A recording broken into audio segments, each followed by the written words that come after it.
23. 자유민주주의라는 허울. 이지숙은 소작인들과 만나기로 한 시간보다 앞서 안창민의 집으로 갔다. 손에는 김치단지와 과자를 싼 포통이가 들려 있었다. 이지숙은 안창민의 어머니 신씨의 한량없이 큰 보량을 대하면서 사람의 인품이 무엇인지를 깨닫고 익혀나갔다. 그 욕심 없음과 겸양이 꼭 불교의 가르침만으로 될 일이 아닐 것 같았다. 신씨를 보면 안창민의 과묵과 의지가 저절로 이해되는 기분이었다. 안창민은 군당의 조직원 개편을 알리면서 조직이 본격적인 전투화로 재편성되고 있으니 읍내의 조직도 강화하라는 지시를 내렸었다. 거기에는 자기 소작인들에게 현재 상태 그대로 경작지의 소유권을 이전시켜주라는 사적인 용건이 첨가되어 있었다. 자긴들에게 땅을 넘겨주는 것은 얼마든지 좋은 일이나 어머니의 생계 문제에 대해서는 일체 언급이 없었다. 물론 혼자 사는 분의 생계쯤 다섯 자긴들이 해결하리라고 믿었을 것이다. 그들이 이미 세뇌된 상태이므로 그 문제 해결은 전혀 염려할 게 없었다. 그러나 전 재산을 그런 식으로 처리하는 것을 어머니가 어떻게 생각할지가 염려스러웠다. 아니, 그분의 반응에 앞서 그 이야기를 꺼내야 하는 자신의 입장이 옹색하고 민망할 것 같은 기분을 이지숙은 떼칠 수가 없었다. 몇 마직이라도 남겨둘 일이지. 그녀는 진광산 쪽으로 눈을 흘기지 않을 수 없었다. 하면 그래야지. 나야 다사 목심인께 한참 살 사람들이 땅을 지니는 것이 순리지. 신씨는 마치도 미리 소작지를 넘겨줄 작정을 하고 있었던 것처럼, 아니면 아들에게 이미 말을 전해들은 것처럼 담담하게 말했던 것이다. 아, 어찌 저럴 수가 있는가. 자긴들의 말 맞다나 저분은 정말 생불인가. 이지숙은 놀라움과 경이스러움으로 신씨를 바라보며 자신이 미리 했던 염려에 부끄러움을 느꼈다. 어서 세상이 좋아져. 저런 분을 시어머니로 모시고 살면 얼마나 좋을까. 순간적으로 스쳐간 생각이었다. 그 거짓없는 생각이 부끄러워 그녀는 속입술을 물었던 것이다. 오늘 자긴들을 모이게 한 것은 그 사실을 알리기 위해서였다. 신씨는 감나무 아래 평상에 앉아 완두콩을 까고 있었다. 편안하셨습니까? 이지숙은 언제나처럼 두 손을 앞으로 모아잡고 머리를 깊이 숙였다. 예, 어서 오소. 신씨가 잔잔하게 웃으며 별로 흩어지지도 않은 콩깍지들을 한데 모으느라고 손을 빨리 놀렸다. 이거 심심하실 때 드시라고. 이지숙은 보자기를 풀어 과자 봉지를 신씨 앞으로 조심스럽게 내놓았다. 뭘라고 이런 것을. 신씨는 얼굴이 찡그려질 정도로 미안한 빛을 드러냈다. 그렇지 않아도 안쓰러움과 측은함을 항시 느끼고 있는데 이지숙이 그런 마음을 쓸 때마다 신씨는 이중으로 미안했던 것이다. 젊디나 젊은 나이에 앞날이 어찌 될지 모르는 남자를 마음에 둔 이지숙의 모습에서 신씨는 흘러간 자신의 모습을 언뜻 보게 되었다. 여자 한평생은 남자 하나에 달렸는데 저것이 나 같은 팔자로 살아서는 안 되는데. 신씨는 가슴에 찬바람 소리는 근심을 버리지 못하고 있었다. 맛이 괜찮습니다. 하나 들어보시죠. 그려, 이 선생도 먹어야지. 신씨는 과자를 집어서 이지숙에게 내밀며 어서 먹으라는 턱짓을 했는데 그 얼굴에는 자식에게나 드러내는 어머니의 정이 끈끈하게 묻어 있었다. 이지숙은 어린 날 어머니한테서나 받았던 그런 정표현이 가슴을 뭉클하게 울리는 것을 느끼며 과자를 깨물었다. 안창민이 군당 위원장이 되었다는 사실을 신씨에게 알리지 않은 것을 이지숙은 다시 생각하고 있었다. 그건 비밀 유지 때문이 아니었다. 아들이 중책을 맡은 걸 알게 되면 신씨의 걱정이 더 커질지 몰라 입을 열지 않았던 것이다. 신씨는 이따금씩 지나가는 소리처럼 아들의 다리를 걱정하고는 했다. 걷기에는 다리 없는지 원. 그 무심한 듯 흘리는 듯 하는 말에는 신씨의 마음이 항시 아들의 다리 걱정으로 차 있다는 것을 드러내고 있었다. 들몰댁에게 하대치의 소식을 기쁜 마음으로 전했던 것과는 반대였다. 며칠 전 소화를 찾아간 길에 들몰댁도 자리를 함께 했었다. 자리 변동을 간략하게 설명하며 하대치가 벌교책이 되었다는 사실을 알렸다. 웜에 우리 길남이 아버지가. 들몰댁은 눈물이 크렁해질 만큼 반가워했다. 그리고 이어서 하는 말이 글만 이 편작 것으로 치자면 그것이 큰 게 무엇이다냐? 하며 지귀를 비교하고자 했다. 읍장이 많이 갔어. 소화가 눈으로 웃으며 나직하게 말했다. 금매 말이오 선상님. 영축 없이 그렇지라? 들몰댁은 상기된 얼굴인 채 이지숙에게 확인하고 있었다. 비교를 할 필요가 없는 일이지만 일부러 비교를 해보자면 그렇게 되겠죠. 이지숙은 들몰댁의 마음을 헤아리며 대답에 응했다. 그 남정네 그리라도 고상끝 봤은 게 얼마나 좋아라 하겠소. 나 마음도 우선에 일이 좋은디. 그 남정네 인자 더 기운 펄펄 나게 생겼소. 기왕제사 고상들로 나선 것 기운지게 나혀야 나 마음도 덜 아프제라. 들물대게 목소리는 차츰 가라앉아가며 물기를 머금었다. 그리고 말을 마친 그녀는 벽에 몸을 부리며 치마 끝으로 자꾸 눈물을 찍어냈다. 이지숙은 그런 그녀를 물끄러미 바라보고 있었다. 혁명의식 이전에 한 여자가 한 남자를 남편으로서 바라보고 고대하는 절절함이 자신의 가슴까지 먹먹하게 울려오고 있음을 이지숙은 느끼고 있었다. 지아비를 향한 한 안악의 그 순박하고 순수한 감정 앞에서 혁명전사에게 직책을 부여하는 것은 개인적 출세주의를 위해서가 아니며 혁명투쟁에 개인적 소영웅주의를 만들기 위해서가 아니라는 원칙론이 환기되어야 한다면 그것처럼 부질없고 허황된 말이 어디 있으랴 싶었다. 그것은 전사들에게나 강조되고 주입되어야 할 말이었다. 들몰댁은 전사의 아내이며 한 사람의 건전한 인민일 뿐이었다. 그녀가 표하는 기쁨은 전사의 아내로서 당연히 누려야 하는 보람이었다. 혁명에 대한 그녀의 자각은 아직 부족하다 하더라도 전사의 아내로서는 훌륭한 투쟁을 전개해온 것이었다. 때때로 끌려다니면서 고초를 당했고 그러면서 아이들을 키워냈다. 그런 제2혁명 전선의 투쟁 없이 어찌 전사들이 제1전선에서 사기 높은 투쟁을 전개할 수 있을 것인가. 혁명의 그 지난한 길에 전사의 아내들은 또 다른 하나씩의 전사인 것이다. 혁명 완수의 그날 그녀들에게 돌아갈 진정한 기쁨은 무엇일까? 남편이며 아이들의 아버지를 다시 품에 안는 것이 아닐 것인가? 혁명의 본질은 인간으로부터의 인간 해방이며 진정한 인도주의의 완성이다. 확고한 의식도 열렬한 투쟁도 모두 혁명에 이르는 과정의 수단으로서 필요할 뿐이다. 그러므로 선행되고 바탕을 이루어야 하는 건 인간에 대한 불변의 긍정과 사랑이다. 그것이 결여되면 의식은 편파성을 면할 수가 없고 투쟁을 파괴성으로 오인하게 된다. 다시 말해 혁명은 인간의 삶의 창조고 투쟁은 그 건설을 위한 도구다. 그러므로 혁명의 적을 척결하기에 앞서 보다 많은 동지를 포용할 수 있어야 한다. 우리는 혁명의 본질을 경시하며 투쟁을 위한 전략 전술에만 너무 치우쳐 있지 않나 하는 점을 언제나 반성하고 경계할 줄 알아야 한다. 잘못된 사회주의자는 어설픈 민족주의자보다 쓸모가 없다는 사실을 명심해야 한다. 서상철 선생이 조직원들에게 수시로 강조했던 말이었다. 선생님, 제가 들물댁에 대해 생각하는 것은 옳은지요? 이지숙은 속으로 묻고 있었다. 그만 가봐야겠습니다. 이지숙이 소화를 보며 말했다. 예, 가시 준비해야지라. 소화가 신단으로 다가가 요령을 집어들었다. 뒤따라 들몰댁이 일어나 발화를 들었다. 소화가 요령을 짤짤 흔들어대며 주문을 외기 시작했다. 그리고 들몰댁은 소화의 왼쪽 손짓에 따라 발화를 쳐대다가 그치다가 했다. 무당집답게 한바탕 요령 소리와 발화 소리가 엉클어지고 나서 이지숙은 소화의 집을 나섰다. 누가 보아도 치성굿을 올리고 가는 모습이었다. 아짐씨, 뭐고 어신게라? 고교 더우는 안 잡수셨는 게라. 방서방과 노서방이 들어서며 인사했다. 더운디 어서 들어오시게. 신씨가 인사를 받았고 이지숙은 평상에서 일어서면서 눈인사만 했다.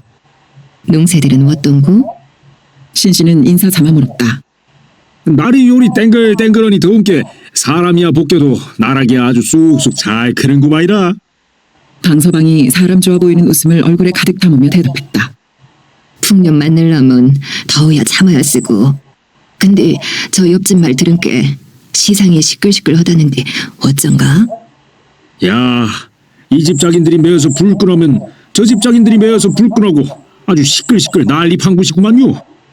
요런 식으로 나가다가는 무신 난리판이 벌어질란디 영 아실아실 허당깨라. 세세만년 살 목심도 아닌 게 지주들이 순리를 따라야 할 것인데 다 공술에 공수거란 걸 몰라서 그러는 것이지. 신씨는 멀리 눈길을 띄웠다. 감히 솔찬히 살이 올랐네 그려. 노서방이 감나무를 올려다보았다. 나묵소. 신씨가 말했고 아니구만이라. 그냥 헛소리구만이라. 노서방은 당황스러운 몸짓을 지었다. 김서방이 오고 뒤이어 박서방과 임서방이 함께 오는 것으로 자긴 다섯이 다 모였다. 모두 평상에 둘러앉았다. 말씀하시죠. 이지숙이 신씨에게 말했다. 아니시, 이 선생님 말 전하고 나야 그냥 듣기로 하지. 신씨가 이지숙을 바라보며 가만히 웃었다. 그 웃음 속에 담긴 의미가 이지숙의 감정을 잠시 혼란스럽게 했다. 며느리로서의 자격 부여인지 안창민의 소식을 접한 사람으로서의 책임 완수인지 얼른 구분이 되지 않았다. 이렇게 모여주십사 한 건 다름이 아닙니다. 안 선생께서 연락을 하셨는데 지금 여러분들께서 농사 짓고 있는 땅을 그대로 여러분 앞으로 소유권을 이전시켜 드리라는 것이었습니다. 그런 안 선생의 생각에 자당님께서도 그렇게 하기로 하셔서 그 일을 결정 내리게 되었습니다. 그 사실을 알려드리려고 모여주십사 한 겁니다. 이지숙이 말을 끝냈는데도 5사람은 얼어붙은 듯 앉아있을 뿐이었다. 이지숙이 알린 사실은 현실적으로 볼 때 분명 비현실적인 말이다. 이 일은 여러분도 아시겠지만 여러 가지 사정상 밖으로 표를 내지 않았으면 좋겠습니다. 소유권 이전도 한꺼번에 하지 말고 한 분씩 조용조용 하기로 하고요. 이지숙은 이 일로 그들이 혹시라도 의심받게 되는 것을 원하지 않았다. 그들도 이지숙의 말뜻을 금방 알아차리고 있었다. 아짐씨, 지까지 것들을 요리 생각해 주시는 은혜야 골백번 아짐찬이고 기맥힌 것인지라. 아짐씨는 어찌 사실라고 우리한테 있는 땅을 몽땅 주시려고 하시는 게라. 그것은 안 되겠구만이라. 방서방의 말이었다. 자네들이 날 미겨 살리면 될 일 아닌가. 신씨가 5사람을 둘러보았다. 그것이야 당연하게 그리 할 일이구나. 그러더라도 아짐씨 밑에 다면 맨마직이라도 남겨둬야 저희들이 사람이제. 그걸 안 하고 준다고 내일름 받아 챙겨 불면 그것이야 점쟁이제라. 아짐씨, 저희들 짐생 맹글지 마시오. 자네 맘이 보살님 맘이시. 그리 맘먹는 것으로 다 되었네. 하고 요 일이야 안 선생이 정한 것이지 나가 정한 것이 아닌게 내 뜻대로 되는 일이 아니시. 신씨는 완곡하게 그러나 엄중하게 방서방의 뜻을 밀어냈다. 알겠구만이라. 저희들이 따로 의논이어서 이 하늘 같은 은공 받들겠구만요. 방서방이 말했고 나머지 4사람은 모두들 고개를 주워거리고 있었다. 자리에서는 한동안 말이 없었다. 어디서인지 매미가 진저리 치듯 울어대고 있었다. 그리 앉았들 말고 이 과자 묵음시로 이약 들어서. 농사일 바빠 일이 한 자리에 앉으먹기도 쉰 일이 아닌데. 신씨가 과자 봉지를 가운데로 옮겨놓았다. 그러세요. 이것들 드세요. 이지숙이 5사람을 둘러보며 말했다. 그러나 그들은 과자를 먹을 것 같지도 무슨 이야기를 꺼낼 것 같지도 않은 숙연한 얼굴들로 앉아있을 뿐이었다. 사령관 백남식은 딸 부자의 눈 부자인 윤영부의 집에서 하숙비 없는 하숙을 하고 있었다. 그는 하숙비를 안 내는 것만이 아니라 그 집안의 빈객으로 군림하고 있었다. 그가 사령관으로서의 권위를 세우려 하기 전에 벌써 주인 송씨가 떠받들고 나섰고 그 어머니를 따라 딸 자식들도 그랬으므로 그는 전혀 힘들일 것 없이 빈객 노릇을 할 수 있게 되었다. 그는 음식 솜씨 좋고 깨끗한 집을 고르라고 권 사장에게 말했고 권 사장은 그 말을 염상구에게 그대로 옮겼던 것이다. 염상구는 지시를 받기가 바쁘게 읍내 안통에 한다 하는 집은 다 들쑤시고 다녔다. 거의가 거북해하고 난색을 표했는데 윤 부자의 아내 송씨는 반색을 했던 것이다. 잉? 아주 잘 되었네. 그런 애도 박간 양반 잃어불고 실한 남자 하나도 없이 가시네들만 으르르 데리고 사니라고. 밤만 되면 가심이 통게통게한 것이 턱 죽겠더란 말씨. 아들 하나 있는 것이 소액교 4학년이니 밤마도 나가적금 무섬이 어쩌겠는가? 군인 내장이 턱하니 우리 집에 지낼지먼 도적놈도 빨갱이도 얼진을 못할 것이니 그것이 얼마나 좋은 일인가? 우리가 삼시세끼 밥 뜨끈뜨끈하게 해서 잘 매실 것인께 싸게 모시고 오소. 이것이야 서로서로 좋은 일이시. 송씨는 작년 10월 하순에 하대치에게 혼쭐이 난 다음부터 밤만 되면 안으로 자물통을 채우는 버릇이 생겼던 것이다. 왔다. 그리 무섭고 간이 보타들었으면 진작에 나를 들안칠 것이제라. 염상구는 송씨에게 엿는지를 했다. 자네야 집 요렇게 있음시로 무슨 실답자는 소리요? 헤헤, 답답하게 어째 그리 말귀를 못 알아먹소. 그 많은 딸 뒀다가 다 어디다 쓸라요? 나를 사후삼아 부르으면 일이 간단하게 해결났을 거다니요. 모함에 문디 연병한다. 송씨는 염상구에게 눈을 흘겼다. 염상구는 농담처럼 말했지만 농담이 아니었다. 어머니가 눈치 보아가며 하는 말이 아니더라도 그는 자신의 나이가 장가들기에는 꽤나 쇠었다는 것을 알고 있었다.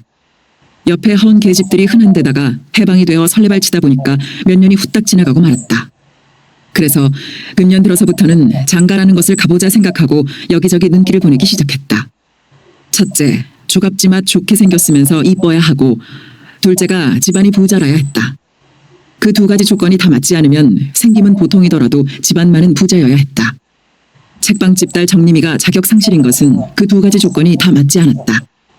집안도 볼 것이 없는 데다가 활짝 핀 꽃처럼 낯짝이야 해반닥했지만 그 어디에도 조갑지맛 좋게 생긴 데가 없었던 것이다. 윤 부자네 딸들은 인물이야 덤덤할 뿐이지만 그 많은 재산 때문에 그는 눈독을 들여오고 있었다. 더구나 하나뿐인 아들이 어리다는 것이 그의 구미를 더 끌어당기고 있었다. 그런데 송 씨의 우엄의 문맹이 연병한다. 하는 말투가 영 신경에 거슬렸다. 그 눈흘김까지 합해보면 니까진 것이 어림도 없다 하는 뜻이 분명했다. 그러나 염상군은 기분 나쁜 내색은 전혀 하지 않고 자리를 떴다. 윤 부자의 딸 5 중에 2은 시집을 갔고 자신이 점을 찍을 수 있는 것은 그 아래 2이었다.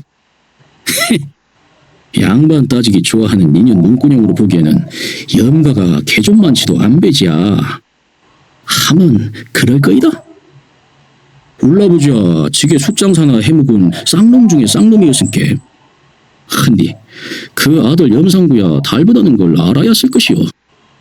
시상이 달라진 데다가 사람 할라 달분께로. 니년이 나를 무시하면 할수록 내 오기가 세복적 스대끼 창창하게 뻗질러 오른다는 것을 알아야써. 양반년 니노시는 금치라고 쌍놈 조세는 똥치런지 아냐. 쌍놈 조세 빵꾸 안 나는 양반년 니노지 있는 줄 알아? 어디 두고 보자 누가 이기나. 염상군은 경찰서로 발길을 옮기며 침을 내뱉었다. 끼니 때마다 맛깔스러운 반찬이 고루 올라오는 밥상을 받으며 백남식은 포식을 누렸다. 음식만이 아니라 이부자리며 빨래 같은 수발도 송씨가 미리미리 알아서 했으므로 그는 때 아닌 호강을 시작했던 것이다. 그런데 그는 한 달이 지나지 않아 송씨한테 몸 호강까지 받게 되고 말았다. 처음부터 그를 넘치게 환대한 송씨는 친절 또한 넘치게 베풀었다. 식모가 있는데도 귀한 분 대접을 하느라고 첫날부터 밥상을 손수 드러날랐다. 안 식구가 해바치는 진사를 드셔야 할 것인데 타간생을 하시느라고 너미 만든 잔이 입에 맞으시는지 모르겠구만요. 송씨의 인사치레에 안 씻고 아직 없는 몸이니 무슨 반찬이나 다 잘 먹습니다. 하는 대꾸가 나왔다. 그가 총각이라는 의외의 사실에 놀라워하며 송씨는 순간적으로 욕심이 동하는 것을 느꼈다. 사후를 삼으면 어쩔꼬? 관연한 딸을 가진 어머니로서 당연한 감정 반응이었다. 그런데 날이 가면서 그의 방을 스스럼없이 드나들게 되자 송씨의 가슴에서는 음심이 살살 살아나며 어머니의 마음이 밀려나기 시작했다. 송씨는 그런 스스로의 마음을 다잡으려고 애썼지만 한번 피어오르기 시작한 음심은 그의 야물딱지고 짱짱하게 생긴 몸을 보면 어지럼증처럼 가슴을 흔들어대고는 했다. 송씨는 아는 병이 도진 어쩌지 못할 괴로움으로 혼자 몸을 비비 꼬았다. 남자와 사흘만 잠자리를 하지 않아도 몸살기를 느끼는 몸뚱이였다. 니년의 그 천지분간 몰려는 음기가 아덜맹글 아까운 씨를 다 죽여부는 것이여. 딸이 붉어질 때마다 남편한테 이런 소리를 들으며 걷어채었던 것이다. 줄줄이 딸만 낳는 서러움에 그런 구박까지 당하면서 서러움이 곱으로 커져 나가 니놈하고 또 그지거리를 하면 걔 잡년이다. 하며 마음을 공글리고 이빨을 맞물었지만 산호가 회복되고 나면 그 결심은 물거품이 되고는 했다. 나가 인자 니년 배때지를 다시 올라타면 개아덜이다. 걷어차는 것도 모자라 이렇게 큰 소리치며 돌아섰던 남편도 언제 그런 소리 했느냐 싶게 다시 감고 들게 마련이었다. 남편이 그러는 것은 자신이 이뻐서가 아니라 음기가 센 만큼 그것도 남달리 좋기 때문이라는 것을 그녀는 환히 알고 있었다. 남편이 기어이 아들을 보겠다고 딴 배를 타도 그다지 속 끓이지 않았던 것은 딸만 퍼질러댄 죄책감도 있었지만 그것보다는 남편이 결국 돌아오고 말 거라는 자신감에 차 있었던 것이다. 그 자신감은 남편이 횡사를 할 때까지 빗나간 일이 없었다. 그런데 남편이 횡사당한 충격으로 서너 달 꼬리를 감추었던 음기가 언제부터인가 살살 잠자리를 괴롭히기 시작하더니만 백남식을 보자 본격적으로 동하기 시작했던 것이다. 송씨는 그 음기를 다스리지 못하고 결국 백남식이 만취해서 돌아온 날밤 이 일을 저지르고 말았다. 이거 영딴 세상이네. 백남식이 이렇게 말할 정도로 송씨는 오랜 성경험을 10분 발휘해가며 중년을 넘어선 몸뚱이에 음기를 태워 올렸다. 17의 시집을 온 그녀는 이제 48이었다. 그러나 고생 모르고 잘 먹고 산 덕에 주름살 없이 기름기 도는 얼굴은 4-5살은 더 젊어 보이게 했다. 백남식이 자기를 총각이라고 하는 것은 새빨간 거짓말이었다. 해방되던 해에 장가를 간 그는 고향집에 아이까지 하나를 두고 있었다. 바람기 승한 남자가 의뢰 그렇고 어설픈 술꾼이 술집 여자 옆에 앉았다 하면 총각 행세하듯이 그도 결혼에 대한 말만 나오면 총각이라고 대꾸하는 것이 버릇이 되어 있었다. 식구들의 눈이야 피하는 형편이지만 몸을 섞게 되면서부터 백남식은 그야말로 하늘처럼 떠받들려지게 되었다. 송 씨는 남의 눈이 무서워 탕을 다리지는 못하고 환으로 보약을 지어다 먹일 정도였다. 좌익에 대한 백남식의 서슬은 변함이 없었지만 정작 본격적인 토벌 작전은 한 번도 일으키지 않은 채 3개월째를 넘기고 있었다. 그가 한 일은 수시로 뿌려지는 삐라를 수거하고 만약 소작인들이 삐라 내용을 믿고 엉뚱한 짓을 했다 하면 모두 빨갱이로 간주해 가차없이 처벌한다는 엄포를 놓게 한 것이었다.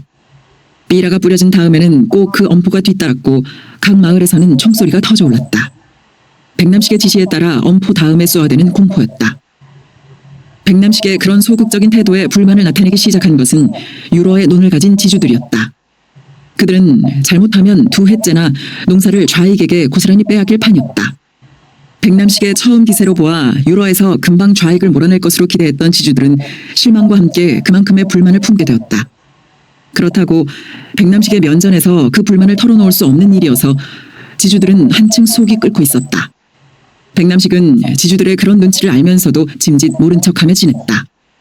백남식은 부임하자 곧 자기 관할 지역을 돌며 벌교에서와 같은 사상조사를 실시했다. 그리고 유로의 정찰까지 마쳤다. 유로를 정찰하고 난 그는 능동적으로 작전을 펼칠 의욕을 잃게 되었다. 말로만 들었던 지형을 직접 눈으로 보게 되자 빠른 진급 욕심이고 뭐고 싹 가시면서 전임자의 입장을 이해할 것 같았던 것이다. 최선의 공격은 최대의 방어다. 그리고 최선의 방어는 차선의 공격이다. 백남식은 차선의 방법을 택하고 말았던 것이다. 자신이 이끄는 부대는 계엄군이었지 돌격대가 아니었고 계엄군의 제1차 임무는 주둔 지역에 대한 좌익으로부터의 치안 확보였다. 먼저 치고 들어갈 수는 없어도 덤비면 받아칠 작정을 하고 있는데 어찌된 노릇인지 적은 전혀 움직임을 보이지 않았다. 한다는 짓이 밤을 이용해서 계속 삐라만 뿌려대는 것이었다. 아무 지역에서나 한바탕 총질이 일어나 체면 유지를 해야 될 판인데 백남식은 답답하고 짜증이 나 미칠 지경이었다. 이 새끼들이 삐라만 뿌려대면서 민심을 혼란시키는 심리전만 하겠다는 건가? 이거 참 골치 아프네. 그 심리전이라는 게 얼마나 무서운 건가? 그 위력을 총이 어찌 당해? 천하무적 관동군이 만주 땅에서 제일 애먹은 게 바로 심리전 아니었나? 빨갱이 새끼들이 뿌려대는 그 삐라를 총알이 무슨 수로 당해? 소작인 입장에서 보면 구구절절이 옳은 말뿐인데 이따위 법이나 만들어대면서 정치한다는 씨발놈들 도대체 뭐라고 자빠졌는 새끼들이야. 공산당을 이기려면 공산당보다 더 좋은 법을 만들어야지. 그게 뭐야 그게? 공산당이 38선 이북에만 싹 몰려있으면 또 몰라. 산골짜기에 드글거리며 이북에서 할 일 팔아가며 민심을 선동하고 교란하고 지랄발광이 판인데 이 새끼들 법이라고 만든 게 그게 뭐야? 그래놓고 공산당 하지 말라니 소학생도 웃을 일이다. 아니 개도 웃을 일이다 이 새끼들아. 그따위 법 만들어놓고 공산당 때려잡으라니 소작인 다 죽이라는 소린데 이 세상 소작인 다 죽이면 니놈들은 뭘 처먹고 살고 누구 보고 정치할래? 이 정신 나간 새끼들아. 법을 만들어도 아래서 일을 해먹을 수 있게 만들어야지. 조신 힘들어대는 것도 한도가 있고 억지도 정도가 있지. 이래가지고는 못 해먹겠다 이 말이다. 나도 소작인이면 빨갱이 편이라 그 말이야. 이 실정을 똑똑히 알고 법을 만들든 정치를 하든 하란 말이야. 이런 병신 같은 놈들아. 책상 위에 두 다리를 뻗대놓고 눕듯이 앉아있던 백남식은 제풀에 열이 올라 재빨리 자세를 수습하고 벌떡 일어섰다. 그리고 그 기세로 서장방으로 갔다. 권 서장님, 이 새끼들이 삐라만 뿌려댔지 도대체 움직이질 않으니 이게 어찌된 일이오? 백남식은 권 서장의 방으로 들어서며 터무니없이 큰 소리를 내고 있었다. 글쎄요. 백남식의 행동이 너무 느닷없기도 하고 대답이 궁하기도 해서 권 서장은 그 막연한 말 글쎄요를 쓸 수밖에 없었다. 그것들이 농사를 짓는 것도 아닐 것이고 더우니까 시자는 것도 아닐 것이고 이거 답답해 미치겠단 말이야. 그런 내용의 말은 그동안 한두 번 들은 것이 아니었으므로 권 사장은 대꾸할 마땅한 말을 찾을 수가 없었다. 그렇다고 가만히 있을 수도 없어서 뭐 불리한 입장은 그쪽이니까 더 두고 보죠 뭐. 맹물 같은 소리를 했다. 병력이 현재의 3배만 돼도 당장 치고 들어가 싹 쓸어버리겠는데 병력 보충이 돼야 말이지. 백남식은 무엇을 쥐어뜯기라도 하듯이 손바닥으로 낯을 훔쳤다. 그 며칠 전에 병역법이 공포됐으니까 그게 시행되기만 하면 병력 보충이 원활해지지 않겠습니까? 그 법도 기왕 만들려면 진작에 째까닥 해치울 일이지. 에이, 실컷 꿈을 대고 있다가 이제서 공포니 뭐니 하는 꼴이라니. 정치하는 놈들은 도대체가 다 틀려먹었어. 그건 8월 6일에 공포된 병역 의무제를 말하는 것이었다. 그 법은 한 달 전쯤인 7월 12일에 이승만이 대통령의 권한으로 세계 반공투쟁 대열에 한국의 참가를 선언한 것과 맞걸리는 것이기도 했다. 백남식의 목소리는 계속 높았고 권 사장은 더 대꾸할 말이 없어 손부채를 붙였다. 아이스크림, 얼음 과자, 아이스크림, 얼음 과자. 아이스 케이크 장수의 쉬고 팬 목소리가 오후의 더위를 더 덥게 만들고 있었다. 아이스 케이크란 소리가 어쩌면 아이고 쿠려 하는 것 같기도 했고 아새끼로 들리기도 했다. 더운데 저거나 사 먹을까요? 백남식이 불쑥 말했다. 글쎄요. 권 사장은 난색을 표하며 문 밖으로 눈길을 보냈다. 더운데 상관없어요. 사무실 사람들 전부 하나씩 먹입시다. 그들이 팥이 듬성듬성 박힌 얼음 과자를 핥고 있는 시간에 유로의 안창민은 병력을 진두지휘하여 석거리제로 이동시키고 있었다. 목적지는 진트제였다. 석거리제에서 어두워지기를 기다렸다가 야음을 타고 고읍들을 건너 회정리 1, 2, 3구 뒤에 제석산 자락을 밟아 진트제에 이르는 꽤나 먼 이동작전이었다.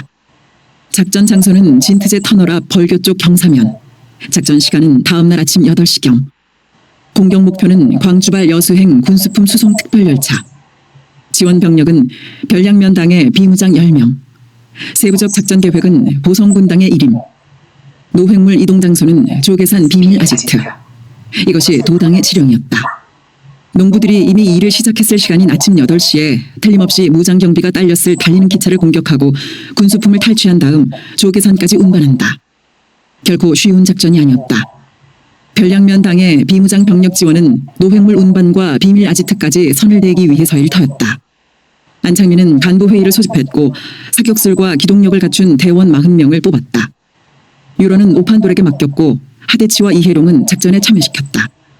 세 사람은 하나같이 자신이 작전에 나서는 것을 반대했지만 안창민은 그 말을 듣지 않았다. 유로를 지키는 것이 작전보다 더 중요하다는 그들의 주장은 명분도 있었고 또한 사실이기도 했다. 그러나 그는 아무런 이유 설명 없이 그들의 주장을 물리쳤다.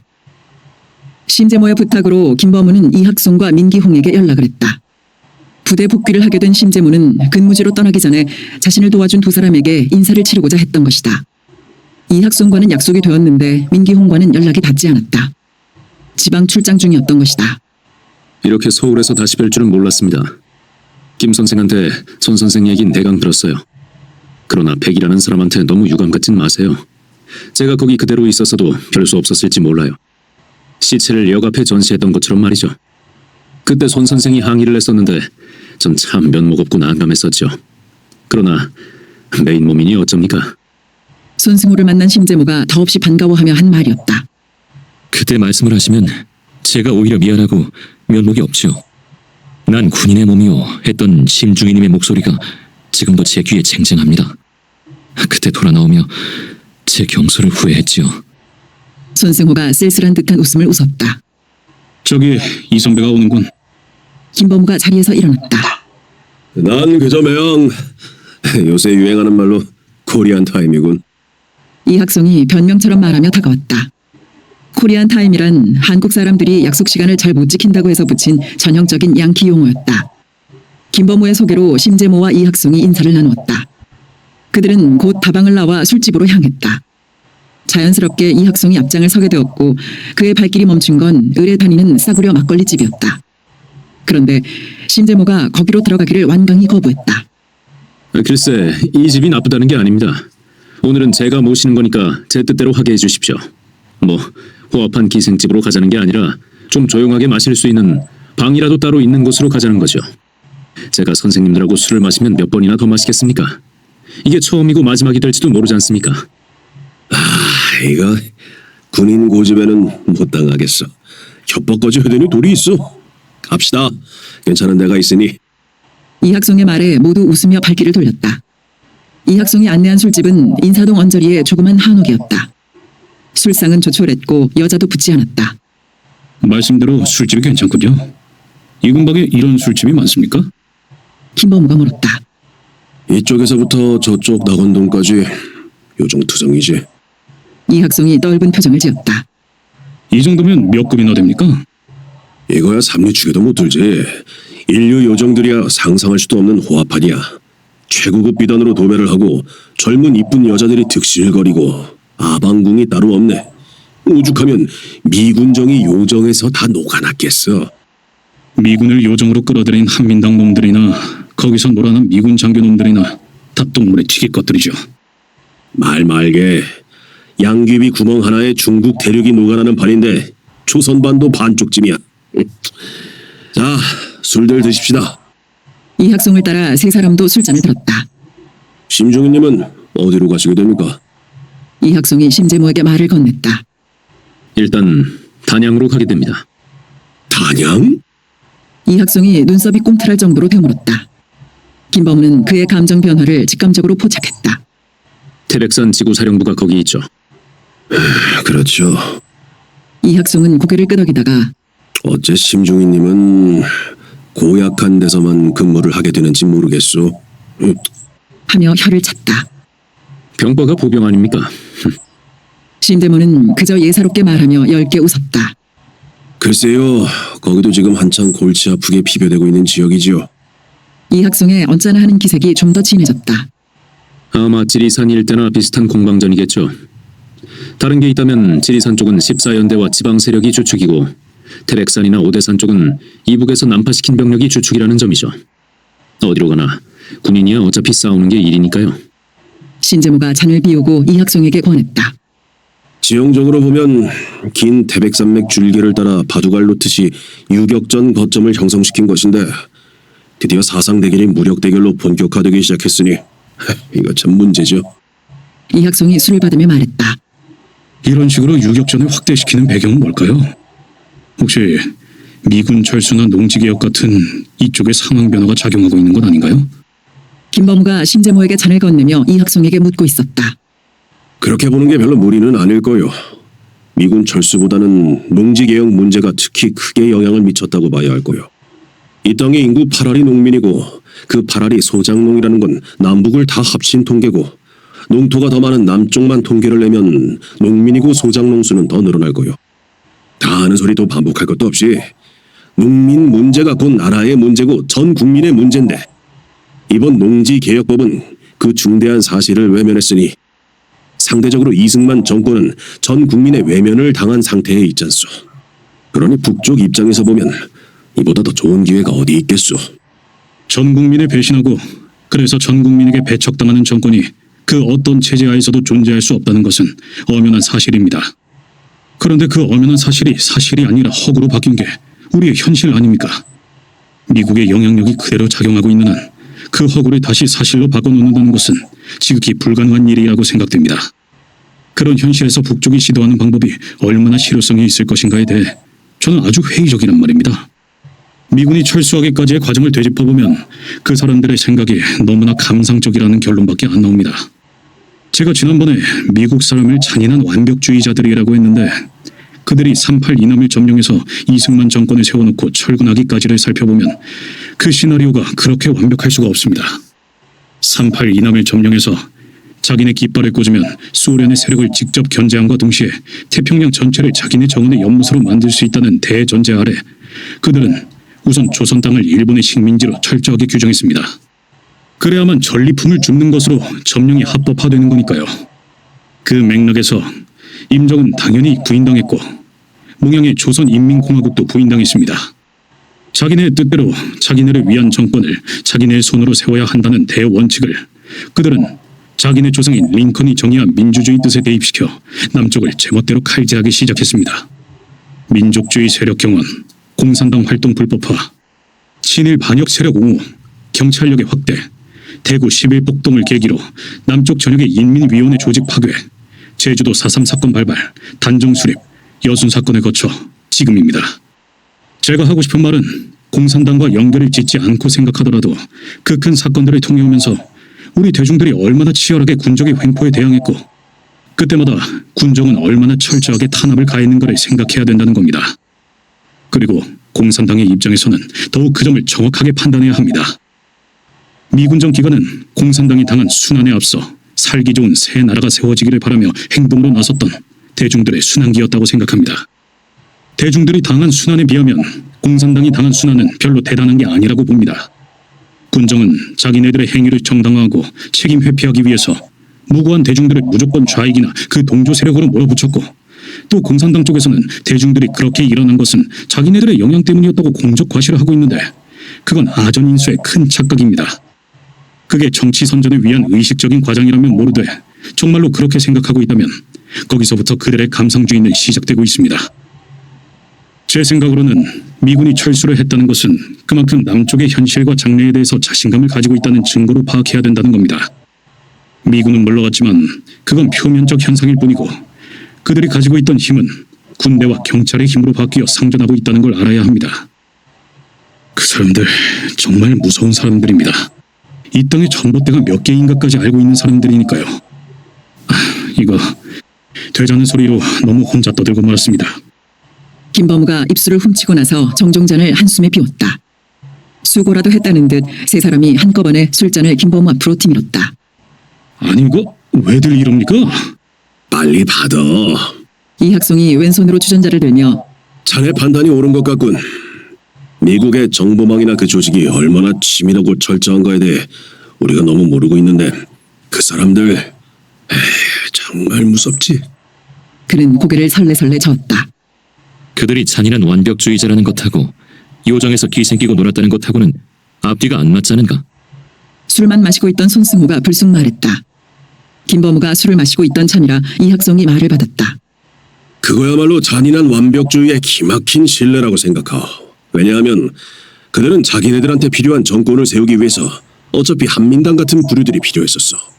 그런데 자기네들이 회유해야 될 부류들이 오히려 향연을 베풀고 달려드는 판이니 못할 게 뭐 있어. 그들은 도도한 자세로 실컷 취하고 실컷 재미 보며 자기들이 달성해야 할 목적은 빈틈없이 달성한 거요. 그 얼마나 완전한 계산법이요. 손승우는 보기만 느리게 끄덕였다. 미국에 비해 그럼 소련은 어떻습니까? 신재무가 물었다. 글쎄요. 우리 민족의 입장에서 볼 때 소련이라고 다를 게 뭐 있습니까? 자기네들 목적을 위해 땅을 점령하기로는 둘 다 똑같은 종자들 아닌가요? 이학송은 담배를 뽑으려다 말고 반쯤 남은 술 비우고 장을 신재무에게 넘겼다. 우리 땅을 전리품화한 것은 미국과 동일하다 할 수 있으나 그 후에 방법적 차이까지를 동일시할 수는 없지 않을까요? 손승우가 제시한 반대 의사였다. 김범우는 의외라는 표정으로 그를 쳐다봤다. 어떤 방법적 차이 말이오? 이학송이 구미가 당긴다는 듯이 앉음새를 고치며 눈을 크게 떠보였다. 신탁 통치 기한을 정하는 것도 달랐고 군대 철수도 달랐고 정부 수립에 대한 견해도 다르지 않았습니까? 중요한 대목들을 지적했어. 이학송은 술잔을 들더니 생각을 정리하기라도 하는 듯 천천히 기울이고는 손영, 그 차이라는 게 말이야. 미국과 비교를 하니까 나타나는 차이고 결론부터 말하자면 그 차이가 우리 민족을 위해서가 절대 아니고 자기네들 이익을 위해서 나타낸 차이라는 것이요. 자, 따져보세. 손영도 시인한 것처럼 우리 땅을 전리품화한 거. 그건 그들이 우리 땅을 놓고 노골적으로 드러낸 서로 양보가 없는 야욕이었다는 명백한 사실을 우리도 확실한 전제로 놓고 얘기를 해나가야 하오.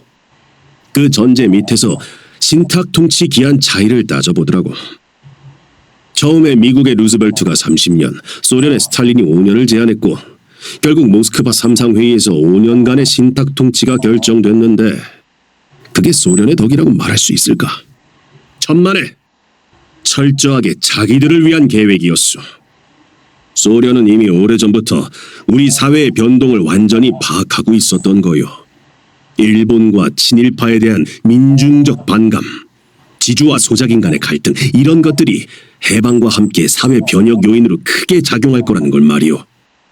그런 여건은 사회주의로 가는 지름길이고 힘안 들이고 공산화시킬 수 있는 상황에서 무엇 때문에 미국이 30년씩이나 이 땅에 머물기를 바라겠소. 신탁기간은 짧을수록 좋다고 한 스탈린의 말이 우리를 위해 한 말이라고 생각한다면 그거야말로 어리석은 곡해요. 그 다음에 군대 철수의 차인데 소련군이 미군보다 9개월 앞서 철군했다는 게 우리 민족을 위해 무슨 이익이 돼요? 그 기한의 차이는 소련이 북쪽에 자기네들이 믿을 수 있는 정권을 세워 안심할 수 있다는 점과 미국이 남쪽에 자기네들 뜻에 맞는 정권을 세우기는 했는데 사회 상황이 아직 안심할 수 없다는 점과의 차이일 뿐이었어. 소련의 철군이 조금이라도 설득력을 가졌으려면 북쪽 정권이 수립되기 전에 실시됐어야겠지. 그 다음이 뭐였나? 정부 수립에 대한 견해 차이라는 것도 신탁 통치 기한에 대한 제한과 맞걸리는 발상 아니오. 전 민족적 외세 배격에 부딪혀 당황한 미국은 신탁 통치를 포기하고 이 땅의 문제를 유엔으로 가져갔고, 이에 맞서 소련은 미소 양군의 동시 철수와 한민족 자체 노력에 의한 자율 정부 수립이라는 입장을 취했는데 언뜻 들으면 전적으로 우리 민족을 위하는 것 같은 소리요. 그러나 그건 진실이라곤 털끝만치도 없는 뻔뻔스러운 거짓말이었어. 한민족의 의사는 물론이고 그 존재까지 완전 묵살하고 저희들 멋대로 신탁 통치를 하겠다고 덤빈 자들이 저희들한테 불리한 상황이 되니까 그따위 소리를 짓거린 거지 뭐요. 윌슨이 자기네 이익을 위해 민족 자결주의를 내세운 기만과 똑같은 것이.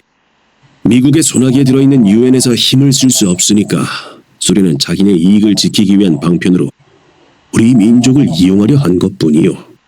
자, 내 판단은 이런데 전용 생각은 어떻소?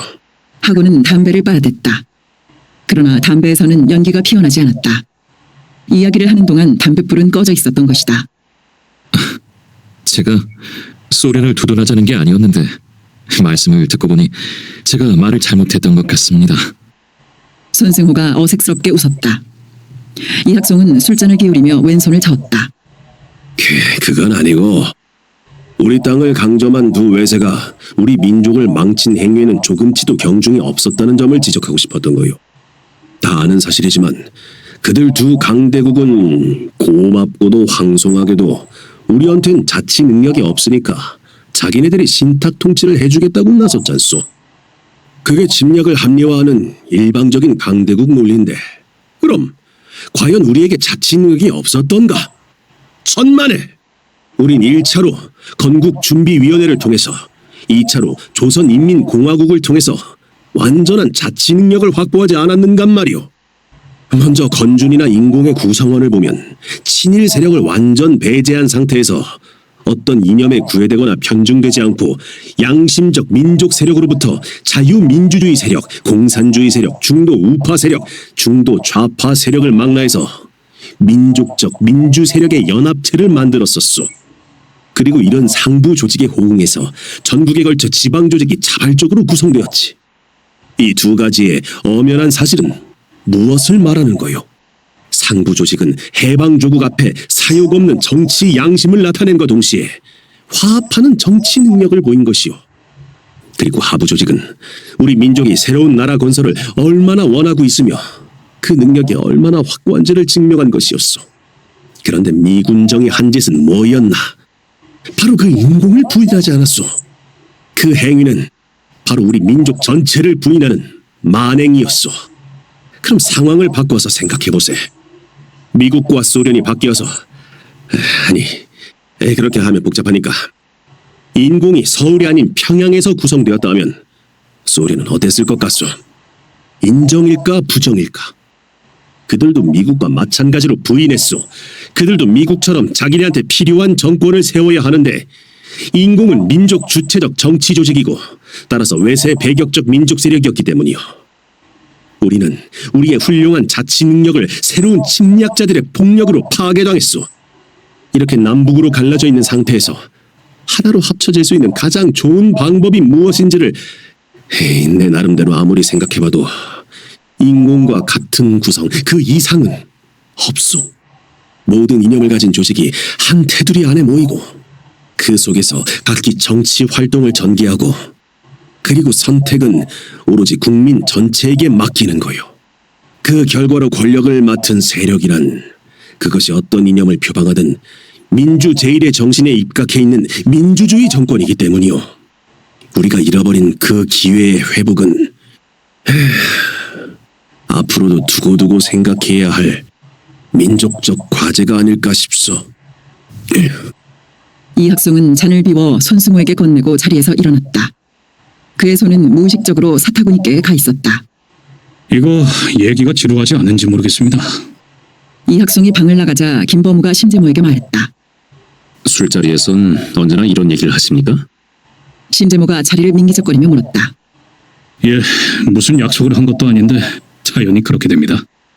전 경험이 적어서 그런지 술자리가 아니라 무슨 어려운 공부 시간 같은 기분입니다.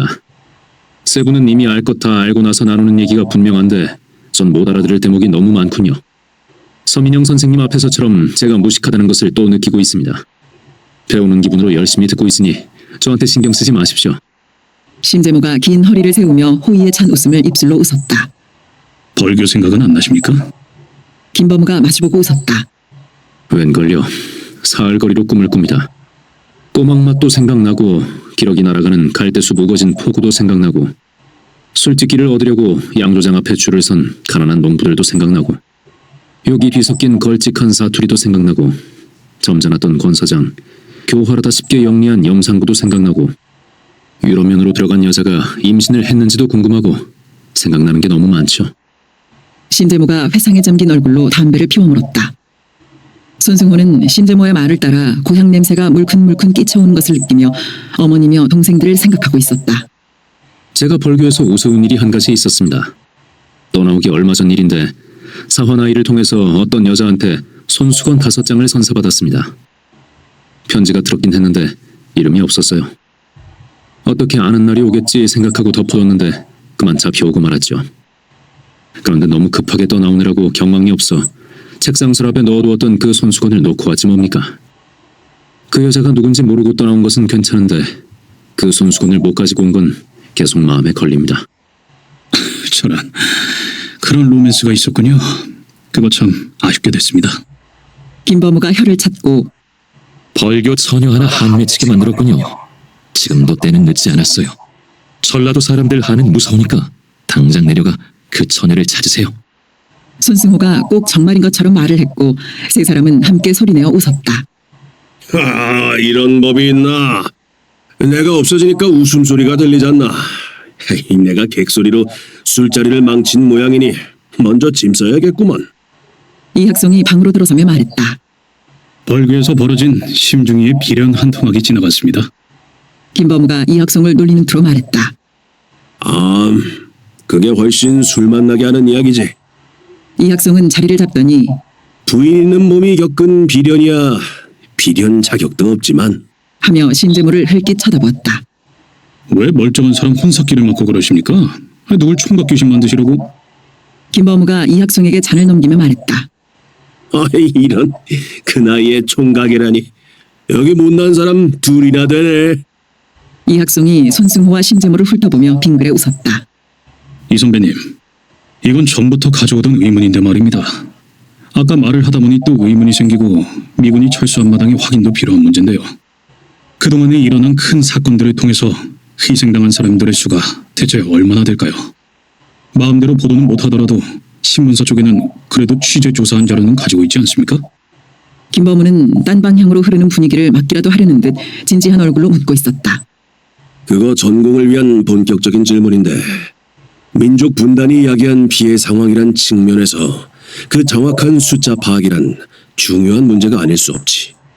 그런데 그게 비합법적인 탄압으로 자행되는 일이니까 책임 문제, 여론 문제, 민심 문제 등등으로 보도 통제를 한 것은 물론이고 취재나 조사도 방해했고 사건이 터질 때마다 경찰에서는 은폐하고 조작하느라고 급급했었지.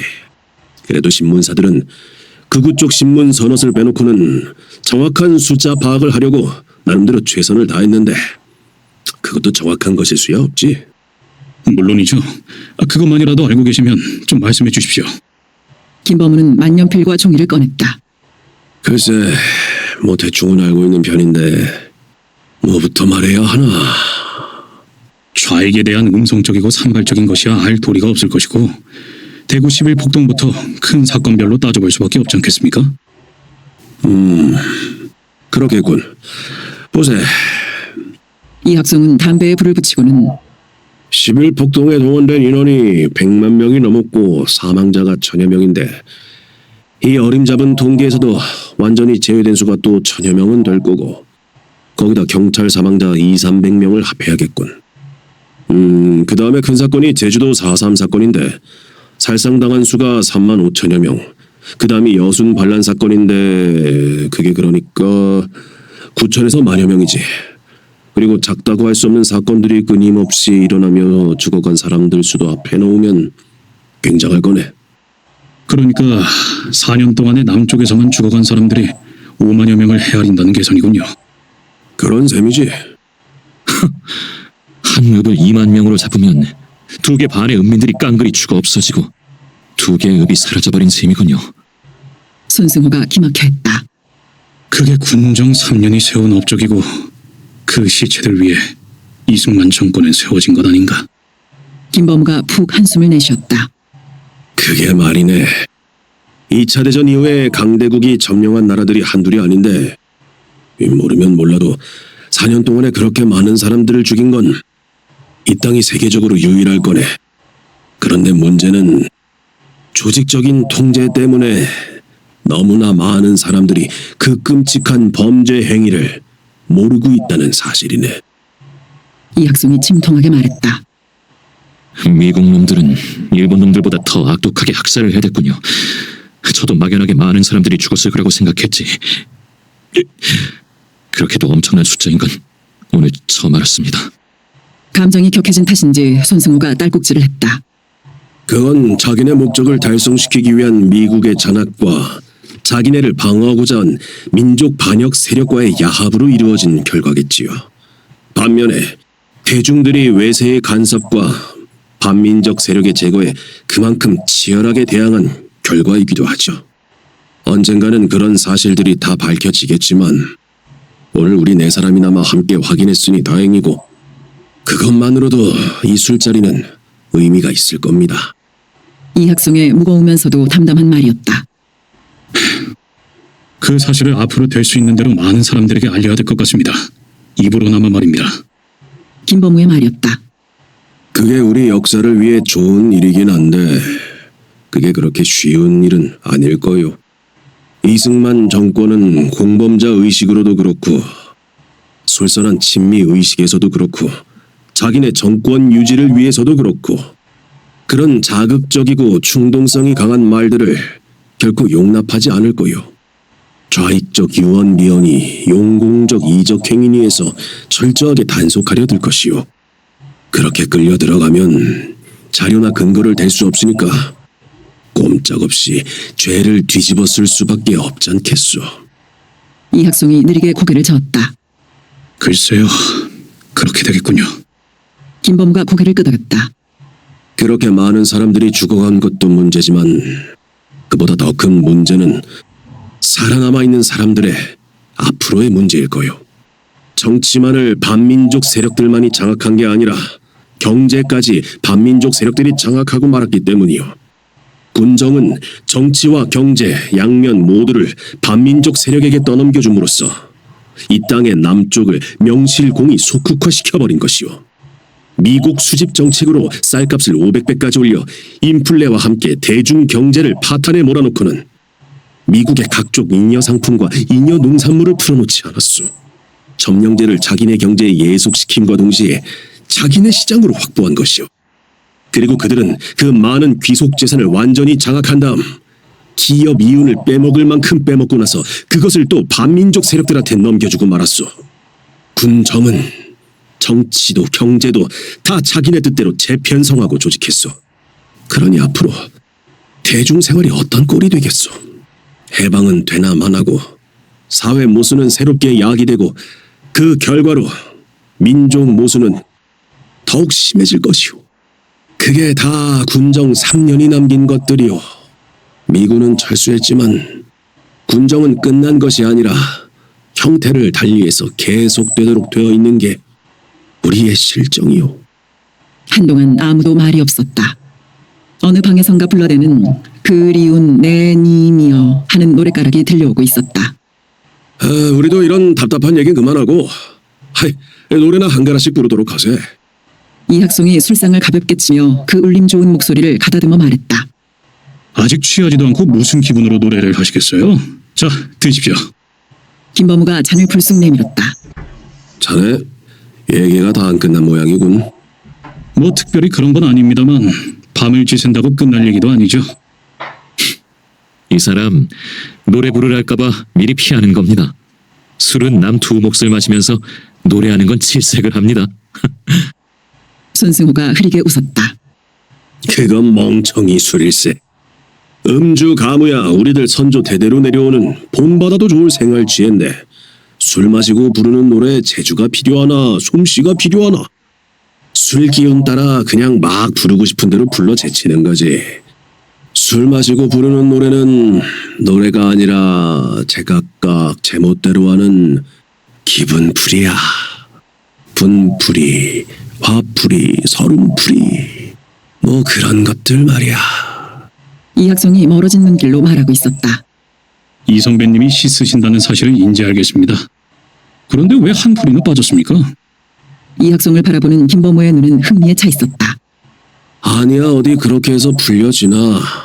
술 마시고 노래 불러 풀릴 한이라면 아니지. 손승호가 고개를 끄덕였고 김범우는 머쓱해졌다. 한 가지 여쭤보겠는데요. 한민당이 군정을 상대로 요정 정치를 한다는 거야 다 들었습니다만 사실이 그렇게 심했었나요? 전 군대에 박혀 있어서 세상 돌아가는 것을 모르는 게 너무 많습니다. 신재모가 이학송에게 물었다. 예, 저도 뭐 신문 기자라고 설쳐대면서 그저 이것저것 잡다하게 보고 듣고 한 것뿐이지 특별하게 아는 건 별로 없습니다. 물으신 말씀에 대해선 혹시 기억하실지 모르겠는데 1946년 1월에 서울의 요정이 자그마치 500개라는 사실이 신문에 난 일이 있습니다. 그리고 하룻밤 기생 수입이 평균 300원이라고 해서 세상에 무리를 일으켰지요. 시청 앞에는 쌀을 달라는 군중이 연일 밀려들어 데모를 하는데 300원이란 돈은 미국 수매 가격으로 따져 두 가마니 반에 해당하는 액수였습니다. 해방이 되고 요정이 그렇게 폭발적으로 늘어난 것도 기생들의 수입이 그렇게 좋아진 것도 다 무엇 때문이겠습니까? 미 군정은 결국 한민당을 대다수의 한국인을 대표하는 유일한 민주정당이라고 인정했습니다. 그리고 군정에 관계되는 일이라면 한민당 사람들에게 이 사바사바를 어떻게 하느냐에 달릴 정도였습니다. 그랬군요. 신재모는 고개를 끄덕이다가 한 가지만 더 여쭙겠습니다. 전에도 그런 생각은 조금씩 했습니다만 오늘 말씀들 하시는 걸 들으니까 그 생각이 더 분명해지는데 현 정부는 전체 국민을 위해 도대체 한 일이 없이 반대만 당하고 있는데 저 같은 사람은 어찌해야 하는 건지 알 수가 없습니다. 저는 공산주의가 별로 좋지를 않은데 그렇다고 자유민주주의라는 게 이 모양이니 친일 경찰들처럼 무작정 나설 수도 없는 일이고요. 제가 처음에 군대로 들어갈 때는 뭔가 뜻있는 일을 해보자는 것이었는데 이젠 뭐가 뭔지 알 수가 없게 되고 말았습니다. 그는 침통하게 말을 마쳤다. 예, 심중인님 심정을 충분히 이해할 수 있습니다. 심중인님뿐만 아니라 그런 입장에 처한 사람들은 너무나 많습니다. 공산주의에 비해 자유민주주의가 정치 이념으로서 하등 못할 것이 없습니다. 그러나 그게 공산주의와 대등하게 되려면 순수한 대중의 손에 의해 생겨나야 하고 그 정권은 절대적 대중이 원하는 바에 따라 절대적 대중을 위해 정치를 실천해야 합니다. 그런데 우리가 처한 자유민주주의는 그 과정을 일체 생략해버렸습니다. 그러니까 허울뿐이고 대중들의 배척을 받고 현재로서 북쪽의 체제와는 대적이 안 되는 겁니다. 다 알다시피 북쪽에서는 이미 오래전에 친일 반역 세력을 일소해 민족 감정을 해결했고 농민을 위해 토지 개혁을 했으며 노동자를 위해서는 노동법을 시행했습니다. 그리고 그 사실을 남로당 지하 조직을 통해서 끊임없이 정치 선전을 해왔으니 남쪽 체제에 대한 대중들의 불신과 반감은 날이 갈수록 커갈 수밖에 없습니다.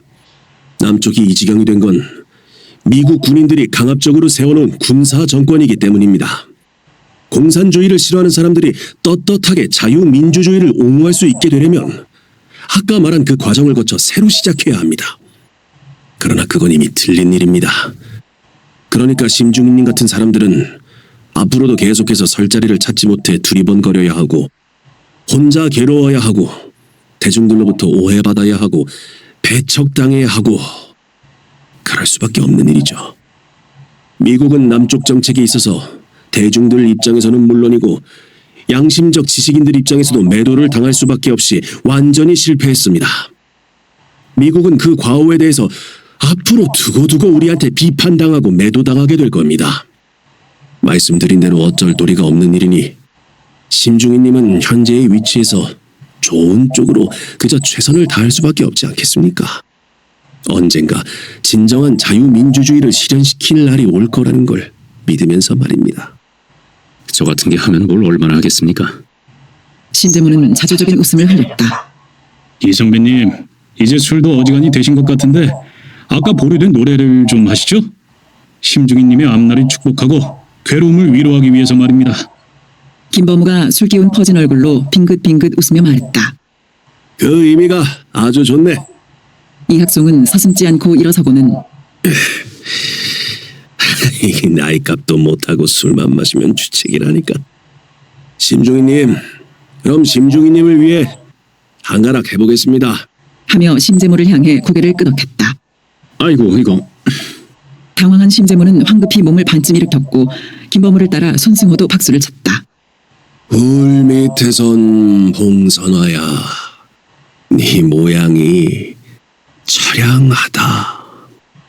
평소에도 울림 좋은 목소리가 가락에 실리며 애조띤 우람한 소리로 바뀌어 방 안에 소리의 물결을 일으켰다. 아니, 저렇게 노래를 잘할 수가 있나? 박두병에 못지않건. 역시 저런 풍류기질이 있어서 시도 쓰는 모양이지.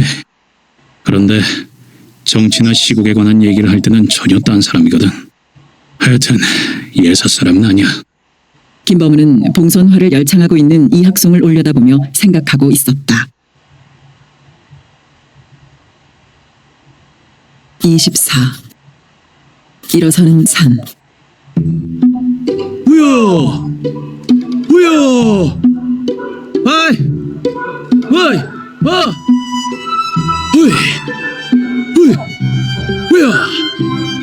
허수아비들이 팔 벌리고 선 들녘에 새 쫓는 소리들이 길게 이어지고 있었다. 넓은 들판에서 메아리 없이 사라지는 그 소리들은 쉬어있지 않은 것이 없었다. 7, 8월 농사가 더위와의 싸움이라면 9월의 농사는 참새떼와의 싸움이었다. 새 쫓기가 시작되면 농가의 아이들은 사내와 계집애의 구별 없이 들판으로 내몰렸다.